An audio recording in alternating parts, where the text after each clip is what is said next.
Hey guys, what's up? Welcome back to my YouTube channel. I am John Browne, and today I'm going to take you through the routing matrix on the Orion 32 Plus Gen 3. And we're going to set it up for a tracking session. So on the screen right now, this is my routing matrix. So I've completely reset it to default, which is nothing's assigned, absolutely nothing. As you can see from the matrix right now, I have signal from USB play and AUDIENT in, which means those are connected. I will be running this through USB. I'm going to show you how to set up for a recording session using guitar. The same applies for drums, bass, and because you have 5 preset buttons on the front here, and you can save as many presets as you want, then you can pretty much assign presets of the Orion 32 for any situation. So you could have preset 1 as a tracking drums, where you have all the drums routed to wherever you want it to within the matrix. 2 for guitars and bass. 3 you could have for mixing. 4 you could have for mastering, and whatever. 1 for vocals maybe that's, got the vocal track already compressed for the vocalist in his ears and all that sort of thing. So I'm going to show you how to set that up. So first things first, I'm going to label where everything is. So on my line in 1, I have my Stam Audio 1073, which is right here on the left hand side. So I'm going to label 1 and 2 as that. Eventually I will be connecting my guitar rack here, the HELIX, the Line 6 pod, directly into the Antelope Orion, but for now I have it going through the Audion ASP-A80, which is through AUDIENT, and that's just because the correct cables haven't arrived, so thanks UPS for being super late on delivering those. So now I'm going to label the AUDIENT in, which is right here. So AUDIENT in 1 is technically my DI, but I'm just going to label it as ASP1, ASP2. 3 and 4 is my Line 6 HELIX. So HELIX left, HELIX right. 5 and 6 is my Pod XT Pro, which you shouldn't take the piss out of. It's actually, I still love that thing. And there we go. We have it. So I'm going to run, basically I want to set up a tracking session where I can monitor a dry signal or an affected signal through the effects that's internally on this sound card. And I'm going to be able to record both the dry and the affected. And the reason for that is that if I'm tracking someone and I want them to have a slightly more refined sound, then I can do that whilst also recording the dry signal. I mean, we do that with guitars, right? You record a DI just in case. And the same can apply for this. So I'm going to go through mix 1, which is this baby right here. And obviously you can have 4 separate mixes. So you can set it up for 3 different musicians. 4 technically, if you don't need direct monitoring, but we're setting this up so it's got direct monitoring, which isn't available on the sound card. Obviously you can do it in Pro Tools. With Cubase you'd have to be running at a really low samples, and I've noticed that when I have Superior Drummer or something like that running, then it's literally impossible to get down to that low, even with a machine as fast as mine. So I'm just setting it up so that I can hear my guitar either affected or dry, and I can decide which one I want to use. So I'm going to do this as main L and main right, and I'm going to assign that now to my monitor outputs just by dragging them like that. So now I have that all set up. I'm now going to set up my mix channel and 2 USB record as well. And it's already set itself up for my 73. So I have my 73 going into USB record here, as you can see. I also have my 73 going into the AFX in, and then the AFX out, which is here, which I will relabel to 73A and 73RA, which means, okay, yeah, I'll put LA here, which means, in fact, it should be E, affected. Is it affected or affected? I can never really remember, so I'm just going to use, I guess, E, affected. I really just don't know how to speak English, guys. So there's that. Now I'm going to do the same thing for my ASP preamps. So I'm going to drag those to USB record over here, which is the dry signal. I'm just going to do it for all of them. In fact, I'm going to relabel 2 more of these. The last 2 preamps on this I'm going to do as mic 57 and mic VR1, which would be an SM57 and a SE Electronics Voodoo VR1 ribbon mic. And the main reason for that is because they're probably what mics I'm going to use. I mean, you can relabel this at any time, but we all have our workflow, don't we? So then we drag these to USB record as well. Easy. Okay, so now I've got all these into record. Now I'm going to drag it to the AFX channel, which means that I can route effects through it, which is on this panel. And then we're just going to drag all those to the AFX in.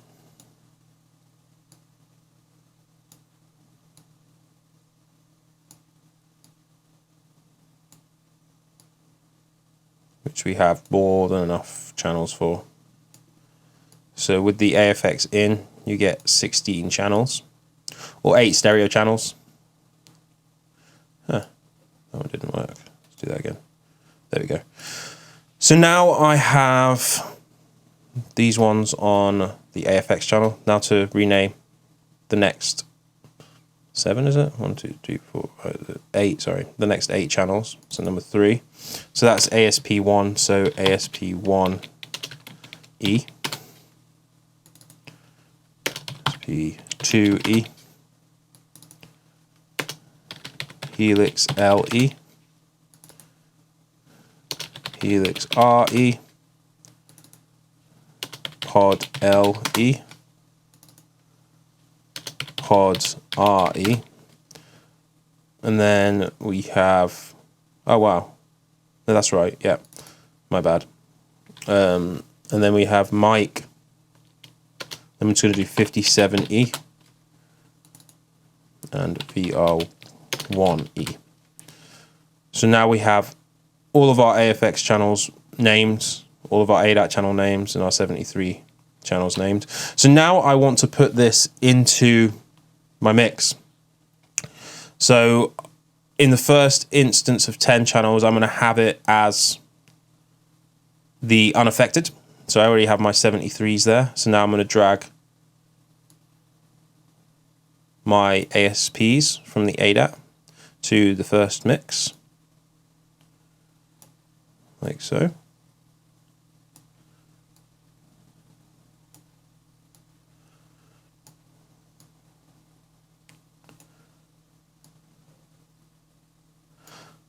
And now I want my affected ones straight after it. Obviously, you can do this by having them next to each other as well. You can literally set this up however you want. So now AFX out, we'll go to my mix channel, which is here.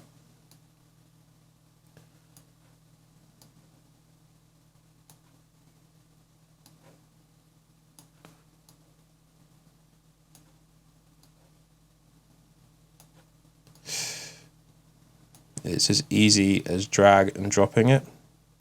Have I missed one out here? Yeah, I have. Pod R. There we go.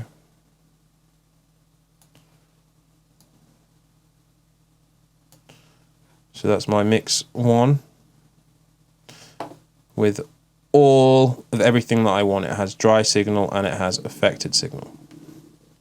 Okay, so now I want to add in what's going to be coming out of my door, so playback, which will be USB play 1 and 2, and I want that onto mix channel 1, and I'm just going to put it right at the end here so that it doesn't get in the way. And if you go to the mixer console here, you can literally do levels, do pans, do whatever you want, and I'm going to show you that in a second once I pick up this bass. So that way we can monitor either dry or affected, and you can obviously do this for up to 4 different sets of speakers, or in different rooms, or different headphones. So now I need to move it to USB record, all the AFX out. I've obviously got all my dry signals there, so now I just move these ones to the next on the USB record.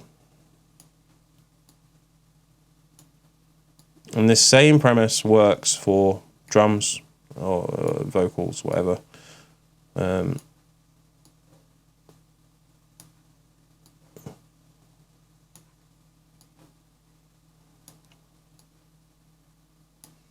now in theory, I should be getting some signal. Let's have a little look. And I am. There you go.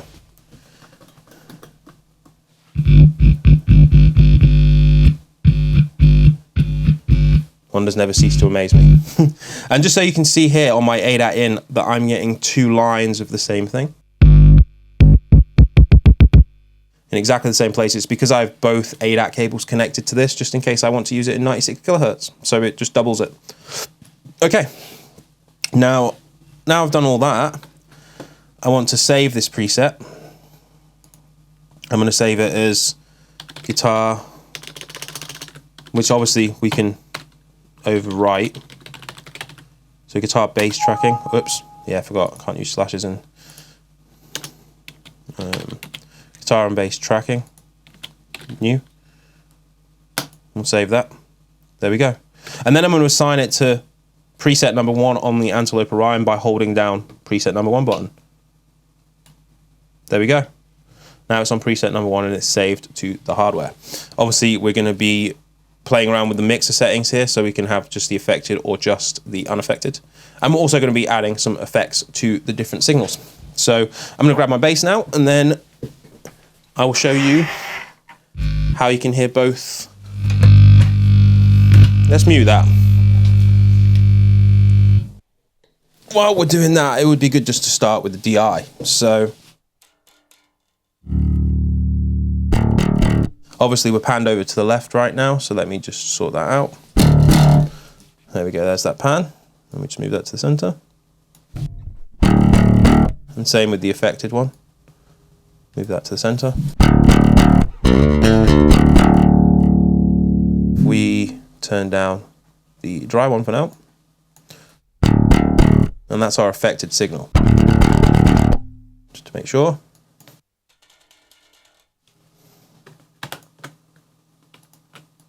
So let's turn that up. Let's turn that up as well, let's just mute it.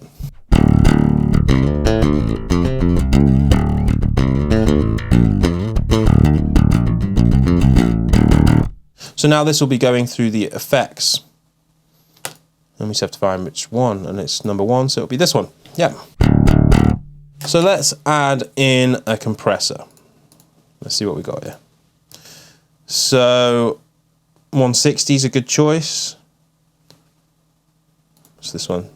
Nah. Let us add in.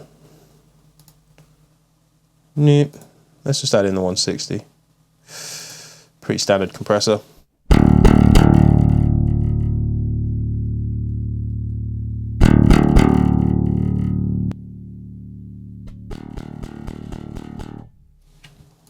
And I'm just going to overly affect this signal. Basically, so that you can hear the difference when I record it to Cubase.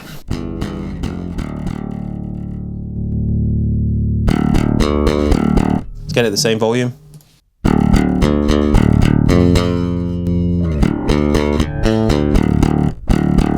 It's a little bit louder. And it's very compressed. Kind of like it. It's a little bit loud.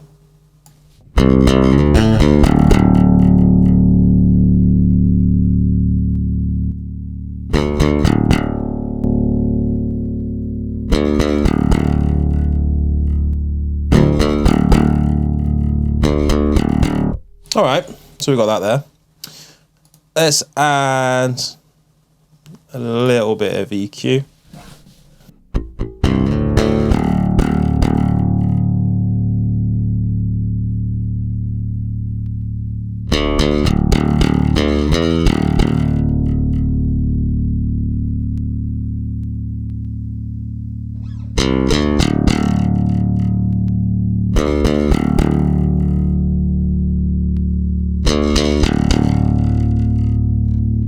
Let's add a little bit more 100 as well.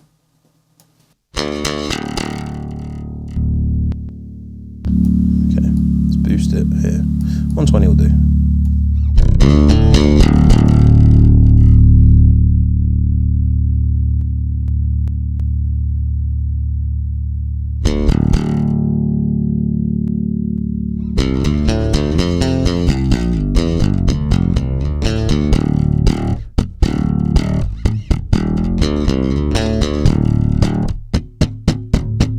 Disclaimer, I'm not a bass player.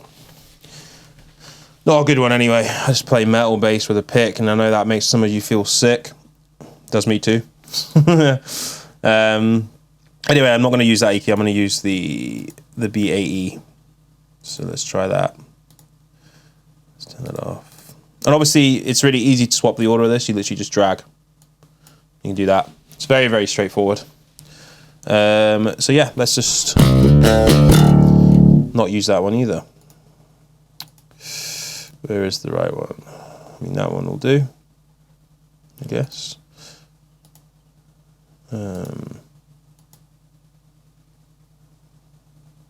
Yeah, let's roll off. Let's just turn up a little bit at the top end because my strings are dead.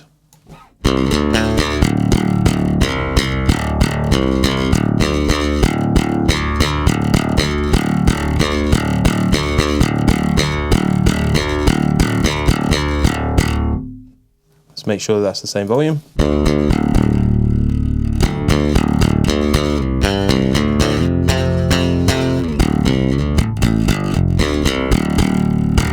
And just so we get an idea of how different this one sounds.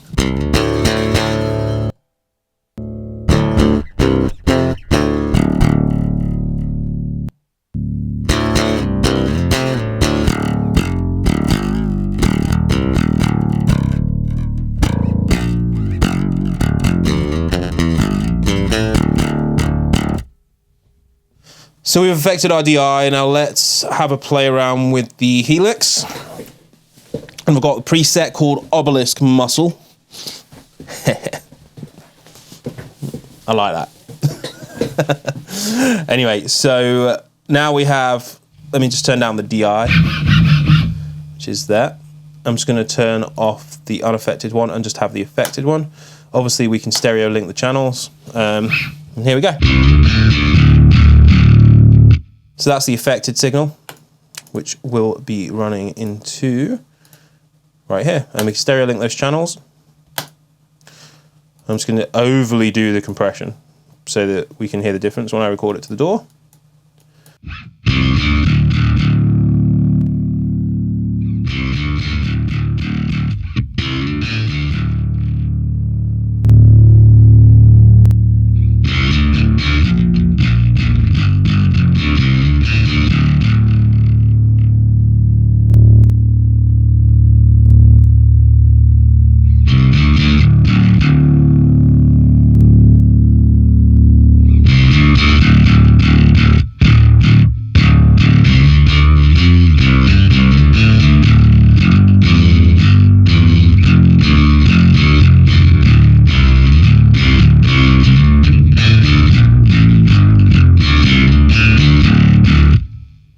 Yeah.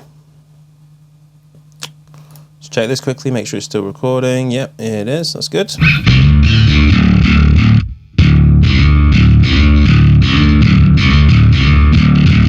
Okay, that's cool. Let's turn it off and see what it sounds like. It's a little bit louder, so let's just turn that down. Right, let's add a little bit of EQ, which I'll probably actually do before the compression. I'm just going to get rid of the bottom and top end because we're not going to need that.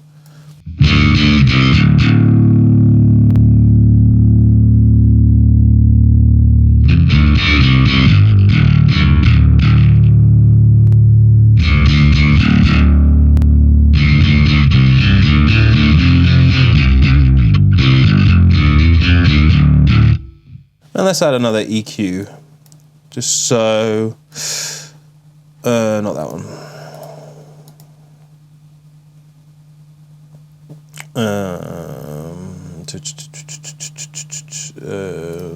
No. Let's add one of the API ones. And just do something crazy. So we've got 1.5, 800. Let's cut 800 a little bit.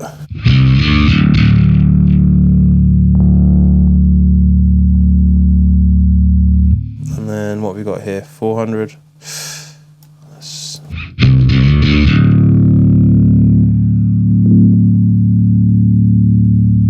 Got that a tiny little bit as well.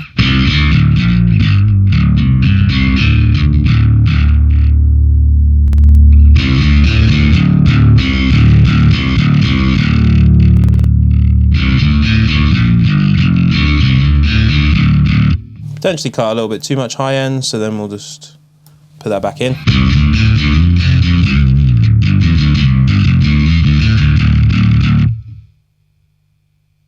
And a little bit more maybe. And I'm also going to put a gate on it because it's a little bit noisy. Now obviously we could do that in the Helix, but for this, let's just... There we go.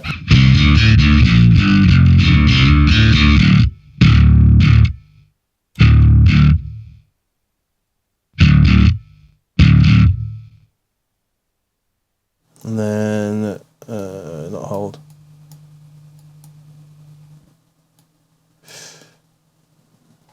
Where is it? I'm looking for it, so it's not like, I guess like that. No.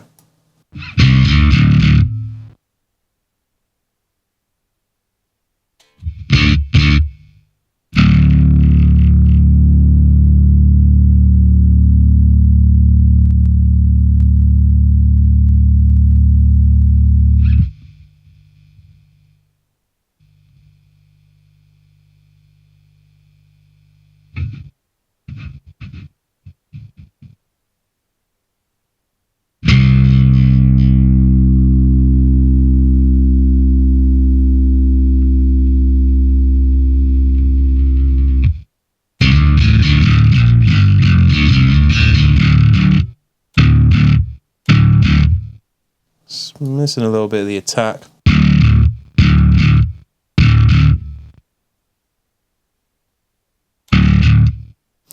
Maybe this one's not going to work. Let's turn it down a little bit.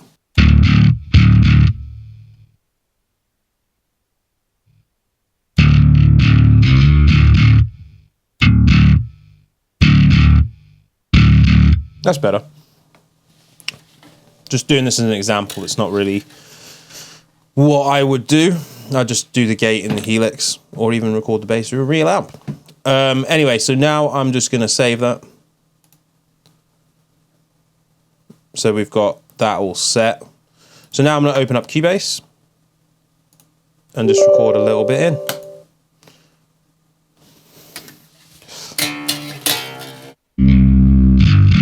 So that's our affected signal. This is unaffected.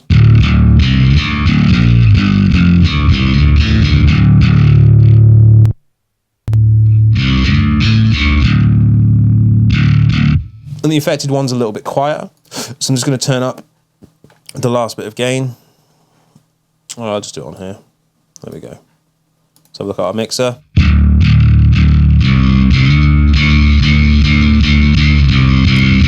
My DI is a little bit quieter as well, so let me just go in and fix that. Just turn that up a little bit, and then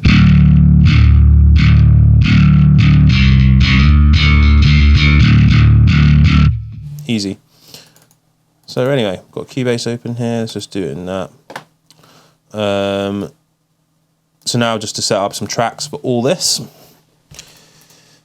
Before we do that, actually, I'm just going to go to Devices, Device Setup, make sure that we're running the Orion 32, which we are. And now to Connections. So I'm going to add 2 mono buses, which will be the DI. So So that's DI dry and DI affected. So DI dry is going in on 3. And then we just go to DI dry is 3 and DI affected is number 13. So yeah, 3 there and then 13. Yeah, 3 and 13.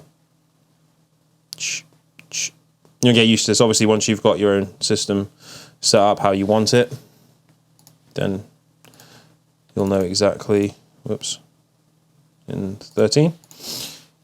So those two are done. And then we're going to add 2 stereo buses for the Helix. And add another bus. Affected. Unaffected and Helix affected. In fact, I'm going to rename that right now. Helix dry. And that will be going in on Helix dry is 5 and 6. Yeah, 5 and 6. And then 15 and 16. Easy. 5, 6, 15, 16. 5, 6, 15, and 16.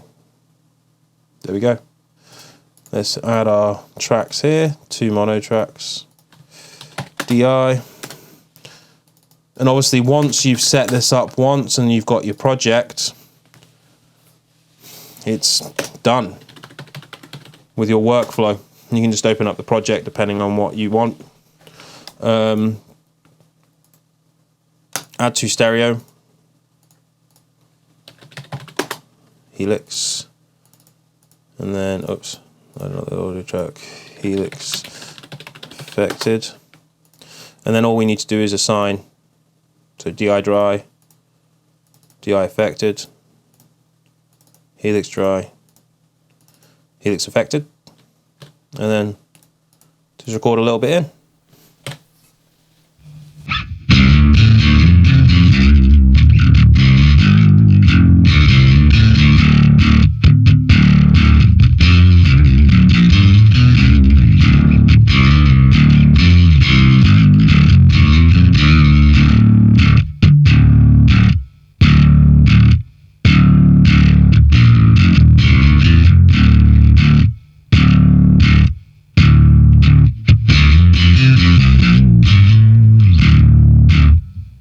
Yeah, you get the idea. So there you have it. That's how you set up your routing matrix or routing matrix. I still don't know how to pronounce that word. To record a dry sound and an affected sound so that you can give yourself even more options later when you're mixing. But no, it's useful. It's good so that you can give an affected signal to your vocalist if he wants his vocals compressed, which will help him a lot during his performance. If you even want to add reverb, then you can even do that, because there is or reverb if you go to the mixer with a send here. So shall we just add it in and see what it sounds like? So it's on. Let's have a listen. So let's just do it with the affected DI.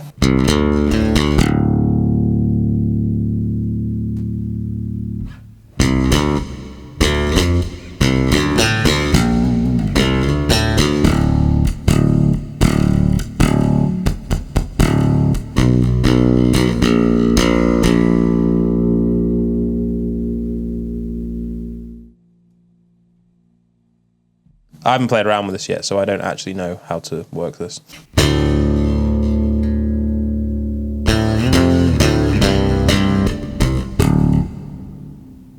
It's actually pretty great sounding.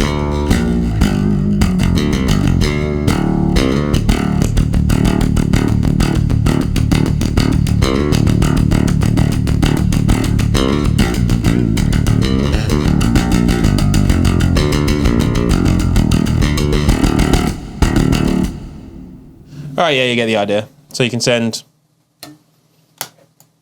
reverb to anything. So that is how to set up your routing matrix. routing matrix. And you can record dry or affected sound. Very useful, especially if you have the right amount, if you have enough tracks to do it. I mean, if you're running through Thunderbolt, you have 64 tracks in and 64 tracks out. And I can't ever imagine using more than 32 mics on a drum kit. So you could record both and also have the drummer happy. Obviously, you can use this mixer to get the levels completely right, but if your gain staging is good, then you shouldn't have to do that. Yeah, an incredibly powerful tool. You have 16 channels of effects that you can use, and I'm not sure how many effects you can use in one channel. I'm going to go with 4 times 16, but generally you're only going to need compression and an EQ, maybe, especially during tracking and maybe committing to a final sound. It's the same premise when using external effects. Use the line in, the line outs, or the ADAT in and the ADAT out, or even the SB diff in and out, and you can just connect external hardware and do the same thing. All the plugins so far sound great that I've tried. In fact, I'm going to do a video outlining all of those. I'm going to run some of the compressors through some drums, some bass, some guitar, EQs as well, and see how it all sounds. But even when you use the AFX to DAW plugin, you can still use the plugins from the unit also this way, just routing or routing them through it. So thank you very much for watching. My name is John Browne, and I'll be doing more videos of the Orion 32 Plus Gen 3 from Antelope Audio. It's an incredibly powerful sound card that can be used by professionals in the studio or enthusiasts at home or people that lie somewhere in the middle. Thank you very much for watching, and I'll see you next time.